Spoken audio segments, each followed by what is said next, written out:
Hey everyone, so I'm back again. My name is Miles. I'm with Exotic Carsmith Automotive Maintenance and Custom Fabrication School, and we're going to be doing a real quick video. And today, what we're going to be doing is changing a bad starter. So, let me just introduce you to what we're going to be doing and what we're going to be working on.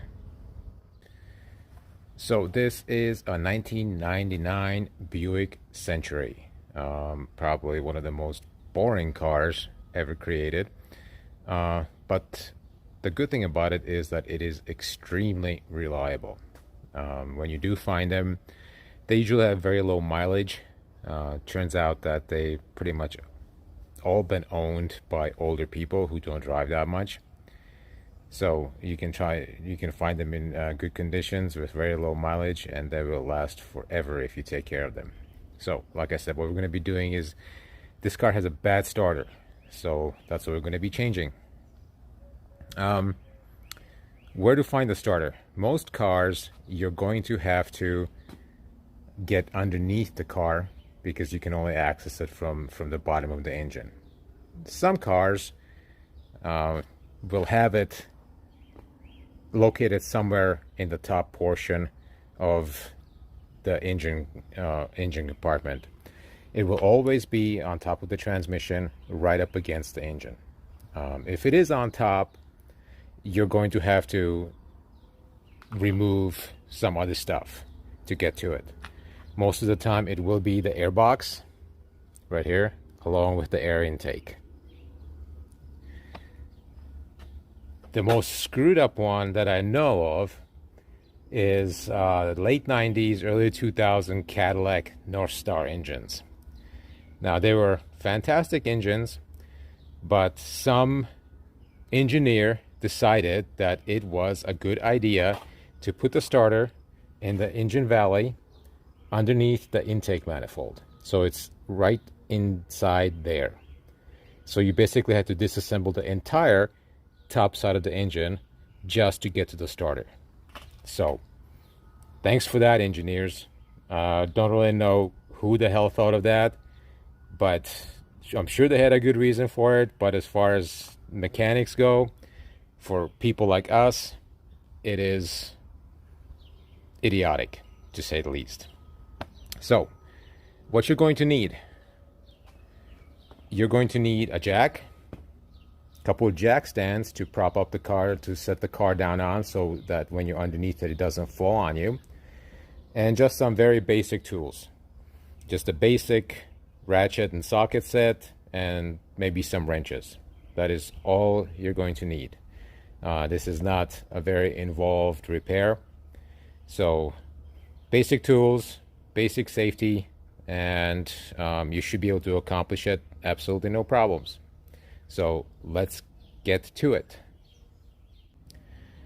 So first thing you're going to have to do is disconnect the battery. Now this is extremely important because the wires that are connected to the starter are always live. So if you try to disconnect those wires while you're changing the starter with the battery still connected, you are going to get some arcing, sparks, and you're probably going to damage some other equipment and probably cause yourself some burns, maybe even electric shock.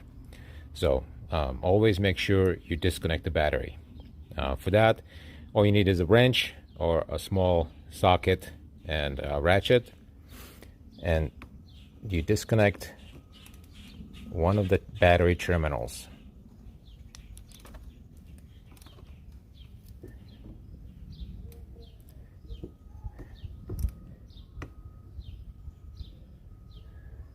Now this car is a little bit older, and my friend who owns it doesn't really maintain it that well, so I imagine we're going to run into a few little issues with things being stuck. Okay, so battery is disconnected. Just make sure that you put the terminal out of the way a little bit so it doesn't touch anything, especially so it doesn't come back into contact with that terminal, battery terminal. Okay, so now all the electric power to the entire car has been disconnected, so we can safely proceed. And the next thing that you're going to have to do is obviously jack up the car and put it on jack stands. All right, so as you can see, we got the car jacked up. I didn't want to bore you with the entire process of actually jacking up the car, so we kind of skipped over that. But basically, you just want to put the jack underneath the jacking points on your car, which will be right behind the front wheels or right in front of the rear wheels, on the rocker panel, and just jack it up. You don't want to go too high, but you definitely do want to go high enough so that you have room to work underneath the car. And then you want to support it with jack stands on definitely a solid piece of the car, like either the frame or the subframe. In this case, we use the front subframe of the car, and those are the most solid points of the car. So you're not going to get any buckling of metal. You're not going to cause any damage by setting the entire weight of the car onto those jack stands. So that's it as far as jacking up the car, and let's get started with the actual change of the starter. All right, so here we are under the car, and this right here is the starter motor. That's what we're going to be changing. So right here, we're going to have to remove this little plastic piece. That's just a kind of a cover, a little bit of a shroud to get to the mounting bolts. The starter would generally have two mounting bolts. There's one of them right here, and the other one is hidden someplace, probably on this side. And it is kind of a greasy mess under here. So, older cars, this is what you're going to be dealing with most of the time. This right here, up here, this is the solenoid. And this motor right here, this starter motor actually is what's the problem with it, is the solenoid right here is not engaging the starter. And your electrical connections are right up here on the solenoid. So those you want to disconnect first. Since we disconnected the battery, there is no electric power to these connections right now. So there's no chance of any arcing or causing any damage or any injury to yourself. So we're going to disconnect the electrical connections first, take off this little plastic shroud, and then undo those two bolts that are holding the starter motor in, and the thing should come right out. So I'm not going to bore you with the entire process of that. We'll just restart the video once the starter motor is out, and we can kind of take a look at what everything looks like after we've removed that starter. So talk to you in a few seconds. All right, so here we are. Took all of about 10 minutes to get that starter out, and like I said, there was two bolts. One was located right here behind that shroud, and the other one was up here on the other side of the starter. This right here is the flywheel. That is what the starter uses to crank the engine over. And on this one, there were two electrical connections. There was this one big one. There was actually two of those on the same stud right here. That is what the battery power comes from. And then there was this tiny little one. And this tiny little one, that is what sends the signal to the starter when you turn your key to the ignition, to the start position. And it basically completes the circuit, and it tells the starter, the solenoid, to engage the starter and start the engine. So those were actually a lot easier to remove from above than trying to get them from down here. So a lot of times you have to kind of look around, and see where is the easiest way to remove what it is that you need to remove. Sometimes it is all from underneath the car. Sometimes you have to do something from underneath the car, other things from the top. So, like I said, it took about all of 10 minutes to remove that starter.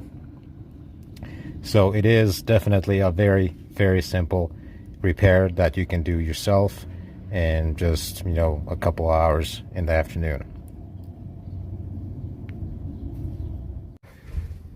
All right, so here is the old starter that we just removed. There's a couple of reasons why I removed the starter first before going to get the new starter from the auto parts store.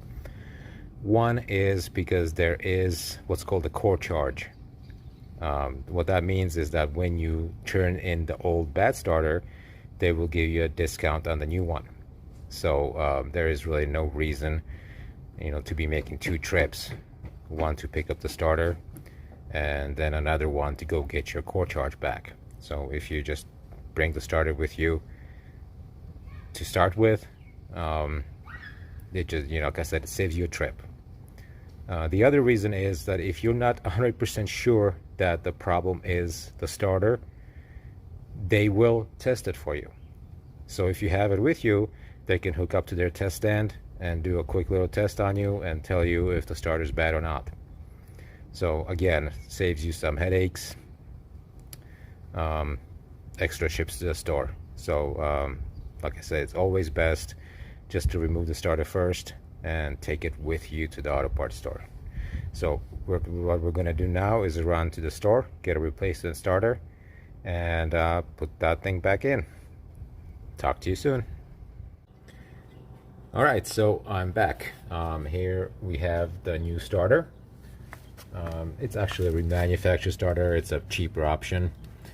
So as far as the electrical connections that I was talking about earlier, this big one right here, that's where those two big wires that I was showing you earlier hook up to, and that one tiny one goes on this terminal right here. And as far as the electrical connections, that's it. It's just the two, and that's it. So, ran to the auto parts store, got the starter, got a yummy Starbucks caramel macchiato, and now we're just going to put this thing back in. So I'm going to put it back in first, and I'm not gonna bore you with the entire process. It is just those two bolts, so I'll be back again once the starter is back in. All right, so the new starter is in. Like I said, it was just the two bolts. One is located right here and the other one is on this side right there. The electrical connections up here, the two electrical connections, and that little plastic shroud right here, which has one bolt holding it in right there. And that plastic shroud is just there to keep the water and dirt from getting into that cavity right here, where the flywheel is, and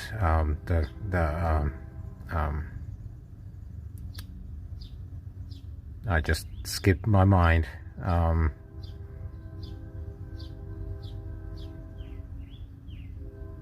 The torque converter, that's it, the torque converter. I can't believe I totally spaced that out. Must be getting old. So anyway, like I said, it's in. Took about 10 minutes to get it back in. Very easy to do. So now we're just going to take a look at it from the top. Okay, from the top, I know you can't really see much. That's the top of the starter right there, and the solenoid, and the electrical connections right back there. Like I said, very hard to see from here. We got the battery terminals reconnected. So now let's see if it starts.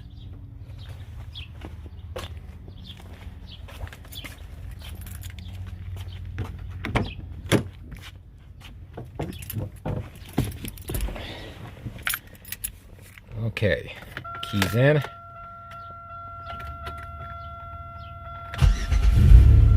And it goes.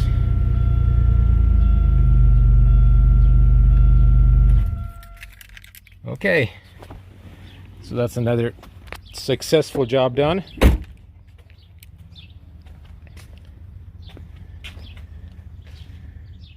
Okay, so we just finished up changing the battery in that 1999 Buick Century. It was a very simple, very quick job.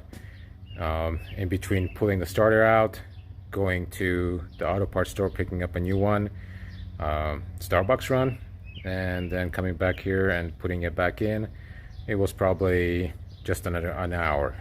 Well, let's just call it an hour. So very quick, very easy. The starter itself cost $135.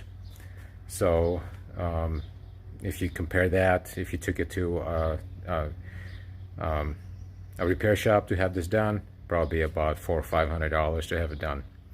So, you know, an hour of work saves you probably $400 or so.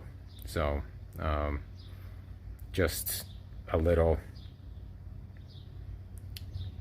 I guess, hint at, you know, how valuable it can be to be able to do your own repairs on your car. So with that, we're going to sign off. If you like this video, I encourage you to follow our channel. There will be many more videos coming on various subjects, from basic and maintenance to, you know, involved repairs and even some custom fabrication. So we look to hear from you. We hope that you'll be watching our videos coming soon. Have a good afternoon.